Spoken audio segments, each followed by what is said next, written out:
Hello guys, welcome back to our YouTube channel cooking for fun. ఈరోజు చేసుకోబోయే recipe ఇప్పీ noodles. ముందుగా stove మీద నీళ్లు పెట్టి నీళ్లు వేడెక్కిన తర్వాత కొంచెం ఆయిల్ వేసి తర్వాత ఇప్పీ నూడిల్స్ని అందులో వేయండి. ఇప్పీ నూడిల్స్ని మరీ మెత్తగా కాకుండా కొంచెం ఉడికిన తర్వాత నీళ్ళన్నీ వంచేసి నూడిల్స్ని పక్కకు తీసుకోండి.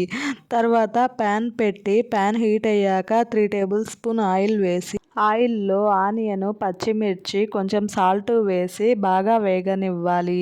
అవి వేగాక 2 టమోటోస్ వేసి అవి కూడా బాగా మెత్తగా వేగించుకోవాలి. తరువాత రుచికి సరిపడా సాల్ట్ వేసి అందులో మ్యాగీ మసాలాను వేసి బాగా కలుపుకోవాలి. తరువాత ఉడికించుకున్న మ్యాగీని అందులో వేసి బాగా కలుపుకోవాలి. మీరు కూడా ఇలా ట్రై చేయండి. ఐ హోప్ మీకు ఈ వీడియో నచ్చింది అనుకుంటున్నాను. Do like, share and subscribe to my channel.